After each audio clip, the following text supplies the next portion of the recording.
Salam sejahtera untuk kita semua. Perkenalkan, saya Agnes Naibaho dengan NIM 11S22052 dari Prodi S1 Informatika Angkatan 2022. Nah, pada kesempatan kali ini, saya akan menjelaskan tentang materi praktikum pada pembelajaran mesin, yakni mengenai topik Evaluation Method using ROC Curve. Nah,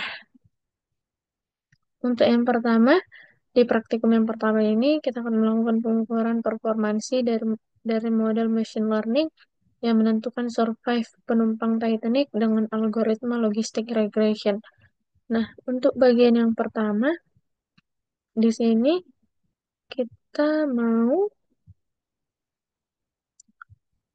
kita mau menggunakan pustaka Dialex untuk membuat dataset Titanic dan mempersiapkannya untuk analisis lebih lanjut. Nah, pertama-tama dataset Titanic kita buat menggunakan DX dataset load Titanic yang menghasilkan sebuah data frame berisi informasi tentang penumpang kapal Titanic seperti usia, jenis kelamin, kelas tiket, dan apakah mereka selamat atau tidak. Kemudian di sini ada variabel X yang kita buat dengan menghapus kolom survive dari dataset sehingga hanya berisi fitur-fitur independen yang dapat digunakan untuk memprediksi keselamatan penumpang. Sementara itu di sini ada variabel Y yang kita simpan sebagai kolom survive yang berfungsi sebagai label target dalam analisis atau model pembelajaran mesin. Selanjutnya di bagian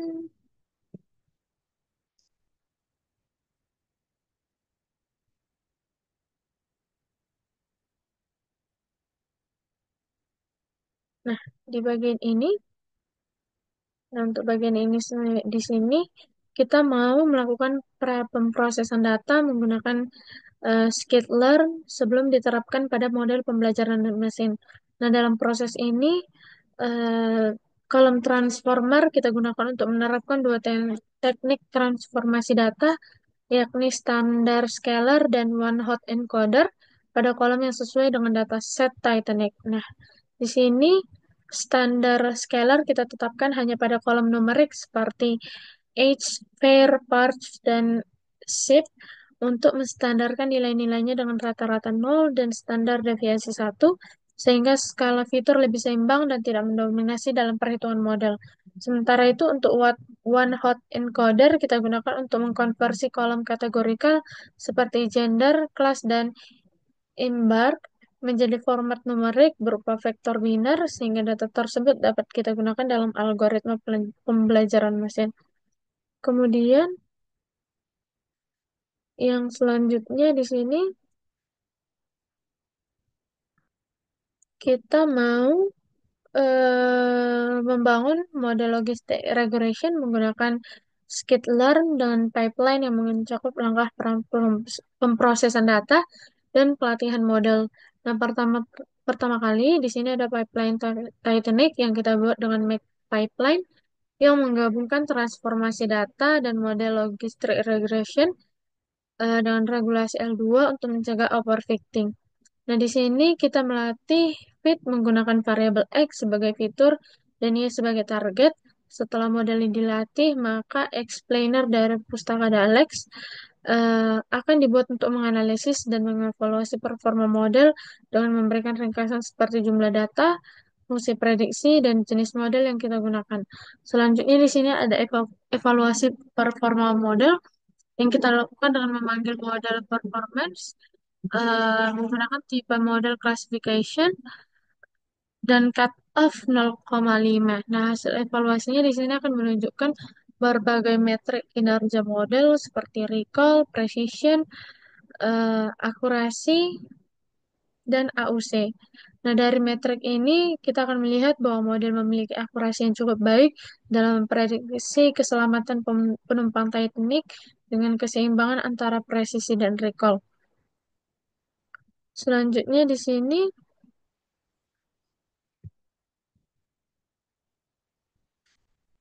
untuk di bagian ini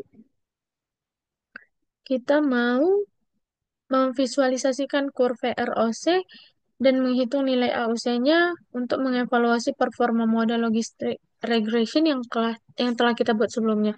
Nah, pertama-tama di sini ada pustaka Plotly Express yang kita impor untuk membuat grafik interaktif dan fungsi ROC Curve serta AUC dari Skitlearn yang kita gunakan untuk menghitung metrik evaluasi model klasifikasi. Nah, pertama-tama kita mendapatkan skor prediksi probabilitas menggunakan Titanic yang menghasilkan probabilitas bahwa setiap sampel termasuk dalam kelas positif. Kemudian fungsi ROC curve yang kita gunakan untuk menghitung false positive rate, kemudian true positive rate, dan ambang batas klasifikasi berdasarkan nilai prediksi model. Nah, nilai AUC di sini kita hitung menggunakan AUC yang mengukur kemampuan model dalam membedakan antara kelas positif dan negatif. Nah, semakin tinggi nilai AUC-nya, maka semakin baik performa model. Kemudian setelah perhitungannya selesai, kurva ROC kan kita visualisasikan menggunakan plotty, di mana sumbu X mewakili false positif dan sumbu Y mewakili true positif. Nah, untuk judul grafik menampilkan nilai AUC yang kita peroleh, em, garis diagonalnya sama dengan X akan ditambahkan sebagai referensi baseline menggunakan fake add shape yang akan menunjukkan kinerja model random guessing. Dan di sini juga ada fake update yang kita gunakan untuk menyesuaikan proporsi sumbu agar lebih proporsional sebelum akhirnya ditampilkan dengan fake show. Nah, kurva ROC di sini akan membantu menilai keseimbangan antara sensitivitas dan spesifitas untuk berbagai ambang batas keputusan. Kemudian selanjutnya,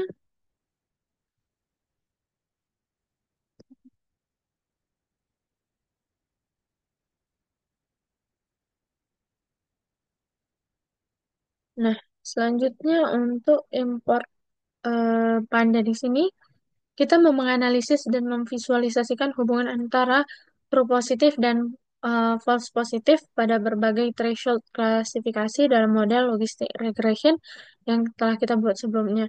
Dan di sini proses akan kita mulai dengan membentuk sebuah data frame yang menyimpan nilai false positif dan true positif sebagai kolom dan threshold sebagai indeks. Nah, indeks ini akan mewakili berbagai ambang batas keputusan yang kita gunakan untuk mengklasifikasikan data sebagai positif atau negatif. Nah, dengan mengatur index name dan column name, data frame akan diberi label agar lebih mudah kita interpretasikan. Selanjutnya, di sini ada grafik yang kita buat menggunakan Plotly Express yang menampilkan perubahan true positif dan false positif pada setiap nilai thresholdnya. Grafik ini akan membantu kita memahami trade-off antara sensitivitas dan spesifitas model pada berbagai titik keputusan. Nah, properti di sini ada width dan height yang kita gunakan untuk menentukan ukuran tampilan grafik agar visualisasinya lebih profesional. Kita di sini juga menggunakan fig trace update yang kita gunakan menjaga rasio antara sumbu X dan sumbu Y. Selain itu, di sini ada fig trace update juga yang memastikan bahwa sumbu X hanya mencakup rentang 0 hingga 1 sesuai dengan kemungkinan nilai threshold. Nah, akhirnya nanti grafiknya akan ditampilkan menggunakan fig threshold yang dapat kita amati terkait bagaimana perubahan threshold mempengaruhi nilai tingkat kesalahan positif dan keberhasilan deteksi kelas positif yang berguna dalam memilih ambang batas optimal untuk model klasifikasinya. Selanjutnya, kita lanjut ke bagian praktikum 2, yang di sini kita akan melakukan pengukuran performansi dari model machine learning yang sama, yang menentukan survive penumpang Titanic, namun dengan algoritma random forest. Nah, di bagian ini, di sini kita mau melakukan pelatihan model random forest classifier untuk memprediksi kelangsungan hidup penumpang Titanic berdasarkan fitur-fitur yang telah diproses sebelumnya. Nah, pertama-tama di sini ada model random forest classifier yang kita buat menggunakan make pipeline yang dimana model ini menggunakan 500 pohon keputusan dengan kedalaman maksimum 3 yang bertujuan untuk menghindari overfitting sekaligus mempertahankan kompleksitas yang wajar. Kemudian modelnya di sini akan dilatih menggunakan Titanic Fit, di mana X merupakan fitur-fitur penumpang dan Y merupakan target variabel yang menunjukkan apakah penumpang selamat atau tidak. Nah, setelah modelnya kita latih, Dalex Explainer kita gunakan untuk menganalisis model yang telah dibuat. Dan dalam proses ini, informasi tentang data latih, kelas model, fungsi prediksi, serta residual model akan kita tampilkan. Kemudian nilai prediksi value akan menunjukkan rentang probabilitas hasil prediksi model dari 0,168 hingga 0,897 dengan rata-rata 0,322. Selanjutnya, di sini ada kinerja model, akan kita evaluasi menggunakan model performance, di mana ambang batas klasifikasi akan ditetapkan pada 0,5. Nah, hasil evaluasi di sini akan menunjukkan bahwa model memiliki recall sebesar 0,5007, precision 0,7672, F1 score 0,6059, akurasi 0,7902, dan AUC 0,8099. Nah, dibandingkan dengan model sebelumnya, yakni logistic regression, model random forest ini memiliki data akurasi dan AUC yang lebih rendah, namun precision lebih tinggi. Nah, recall yang lebih rendah berarti model ini lebih sering gagal mengidentifikasi penumpang yang seharusnya selamat. Kemudian selanjutnya kita lanjut ke bagian ini. Nah, di bagian ini kita mau memvisualisasikan performa model random forest dalam kurva ROC menggunakan pustaka Plotly. Nah, kurva ROC di sini akan membantu kita untuk mengevaluasi kemampuan model klasifikasi dalam membedakan antara dua kelas, selamat atau tidak selamat. Nah, pertama-tama model prediksi probabilitas terhadap dataset X akan dihitung dengan Titanic yang menghasilkan skor probabilitas untuk setiap sampel. Selanjutnya menggunakan ROC curve. Kurve akan dihitung false positif dan true positif pada berbagai ambang batas. Kemudian plotting kita gunakan di sini untuk membuat area plot dari kurva ROC dengan area AUC. Nah, di sini kita akan mengukur seberapa baik model dapat membedakan antara kelas positif dan negatif. Nilai AUC yang lebih tinggi juga akan menunjukkan model yang lebih baik. Untuk memperjelas visualisasi, di sini ada garis diagonal sama dengan X yang kita tambahkan dengan fig add yang akan merepresentasikan model acak. Jika kurva ROC berada di atas garis, berarti model memiliki performa lebih baik dari tebakan acak. Scaling dan constraint domain juga akan kita tetapkan untuk menjaga proporsi visual. Nah, di sini kita gunakan Fig Show untuk menampilkan grafik RLC. Nah, dari grafik ini kita dapat mengamati seberapa baik model memisahkan kelas berdasarkan trade-off antara true positif dan false positif. Jika kurva cenderung mendekati pojok kiri atas, berarti model memiliki performa yang baik dalam membedakan kelas.